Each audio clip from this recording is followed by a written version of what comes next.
Packers playoff hopes alive. First quarter, Rodgers to Robert Tonyan with the 54-yard strike. Rodgers fired up, Pack up 21-17 at the half. Fourth quarter, Seahawks down 4. Russell Wilson, after a shaky first 3 quarters, figures it out in the fourth. Ed Dixon for the touchdown. Seattle up 27-24. Next drive, Rodgers incomplete on the 3rd and 2, and Mike McCarthy decides to punt despite only 4:20 left on the clock, with the Packers only having 1 timeout.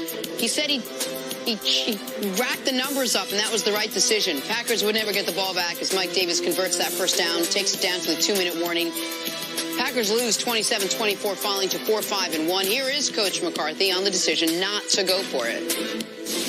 It would have been a really bold move to go for it on 4th and 2, backed up at the 30. Did you give it any consideration? Definitely. We had the injuries to Kenny Clark and Mike Daniels. So, yeah, it was definitely consideration there. But with the 1 timeout and then, ability to stop the clock at the 2 minutes. So we played the numbers, but we considered taking the time out there and going for it on 4th and 2. Is there any hope left for this season? Come on, Ross. What kind of question is that? I don't know. Come on, man. You can't win on the road. What are you going to be able to do? I don't even know how to answer that, Rob. Come on. What am I supposed to say? Of course there's hope. Of course we believe in each other. It's just going to take one galvanizing moment. So whether that's a speech or practice or something happens in the game, something's got to get this thing going. I thought we had moments tonight where that was the way we were going. The defense, a lot of injuries. Offensively, we lost Jimmy, but guys battled. So, nobody gave up hope.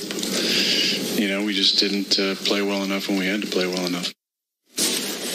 All right, Canty, what did you see in this? What did you think was the key to the Packers losing this one? Well, before we get into that, I'm a little bit confused about Mike McCarthy's explanation on why he didn't go for it. All right, so Mike McCarthy said he played the numbers. I understand what he said, but it just doesn't make sense. If you know that you don't have Mike Daniels and you got to compromise Kenny Clark, wouldn't that tell you to go for it? Because you know what the Seattle Seahawks are going to do when they get the ball back with 4 minutes left? They're going to run the football. That's the only way Seattle can beat you. This is the one thing that upsets me, Canty, is I get upset when coaches get in the moment and then they decide to do the right thing.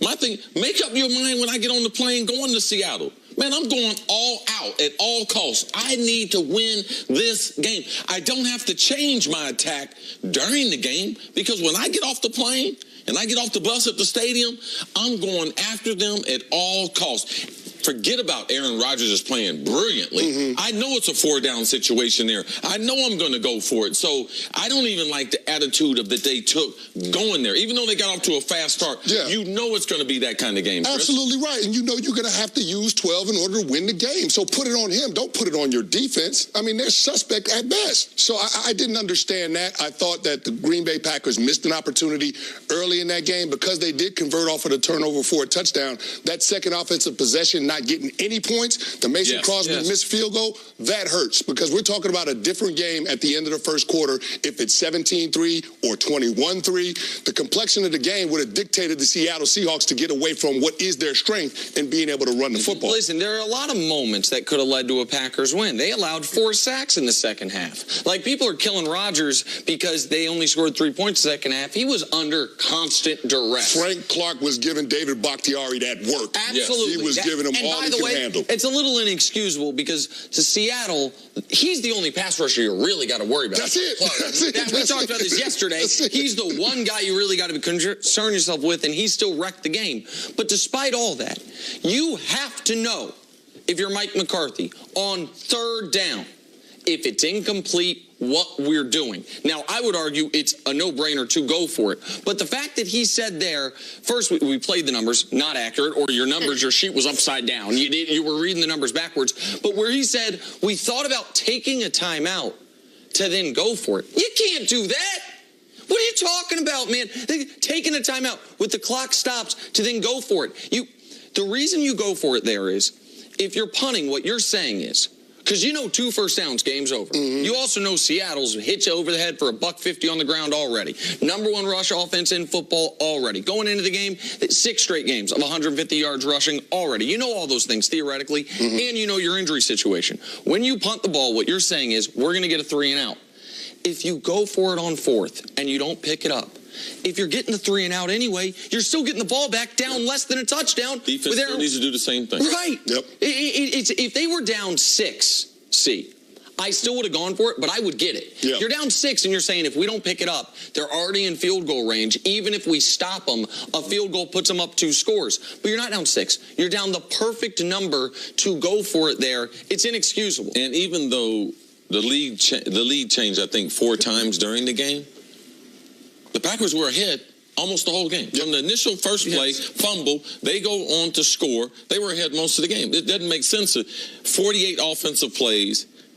Aaron Jones only touched the ball 4 times in the second half, 4 rushes in the second half when you have the lead. So, to me, they didn't know how. They knew that they thought they were going to get a lead because they came out firing. Yeah. Aaron Rodgers was, man, they were playing some great football. But then once they got that lead, not understanding that I got to run the football. Yep. I got to eat up the clock. I got to take Seattle out of their running attack. They are the best rushing team in the NFL. If they get those points in the first half, or they eat that clock up, man, you put Seattle in a situation where they start to panic. They start to rush. They never made them rush, and then not rushing the football with Aaron Jones, which in last week's game, he was the best Aaron on the Packers. Yes. All right? They didn't give him the chance to be great in this game in the second half. Sometimes sports are complicated. Sometimes coaches mess up expected points added and win probability and things that admittedly are a lot easier for me to calculate watching at home than in real time in the heat of the moment. Sometimes sports are simple. And sometimes it's as simple as, what is my opponent praying I do? What was everyone on Seattle praying Green Bay did? Punt us the ball. Please punt us the ball. Don't give Aaron Rodgers a chance to beat us. Sometimes you don't need the numbers. Now, the numbers also would have told you to go for it. But sometimes it's as simple as, if I were Pete Carroll, what would I hope Green Bay does here? Punt the ball. Don't do what your opponent wants you to do. Sometimes it's that basic. All right, well, there's a report out this morning that there's growing speculation that the Packers are going to part ways with Mike McCarthy at the end of the season. And sometimes a head coach, as good as he is, his message gets stale. And a team can't, as Aaron Rodgers said, be galvanized by a head coach coming in and rooting his team on. Is that the right decision, do you think, for this Packers team? Well, I don't know about the head coach's message getting stale just because there's so much turnover in the National Football League. I mean, guys stay with a team, 3-4 years, and then they're probably moving on. Most guys on your roster. So I don't know that it gets old, but I will say this in terms of this marriage between Mike McCarthy and Aaron Rodgers. They've had their problems, and everybody has known it. And when you look at what their general manager did at the trade deadline and moving on from Clinton Dix, I think that signaled where he thought this football team was, and the reality is he didn't think they could make a push in the postseason in the NFC, which is the tougher of the 2 conferences. So, I mean, they punted on the season in effect, but now I think you're trying to figure out whether or not you got the head coach, and I think you're getting the answer, and that answer sounds like it's a no. Yeah, Mike McCarthy, you got to get more out of Aaron Rodgers. Now, the front office, they're also partially to blame, but they paid the price. General manager lost his job. Yeah, Ted Thompson's gone. Yeah, president of the team lost his job. Coaches lost their job. So the next thing is for the head coach. They have made this, they've started the process before you get to the head coach. They tried that in their personnel department. They got to get more explosive and playmakers on their defense to be able to match Aaron Rodgers. I don't care who the head coach is, but I do believe that they'll move on from Mike McCarthy. Aaron Rodgers knew this could be coming. Aaron Rodgers on the field, moments after leading a comeback in San Francisco a month ago, said, I think it was to Lisa Salters, said, we're going to find out who we are this next month of the season. We got our bye, and then we'll find out. Against the Rams, they played a great game. They fumble a kickoff. Aaron Rodgers didn't get a chance to touch the ball. Against the Patriots, it's 17-17. They're driving the football. Aaron Jones fumbles the football away. Patriots go on to win.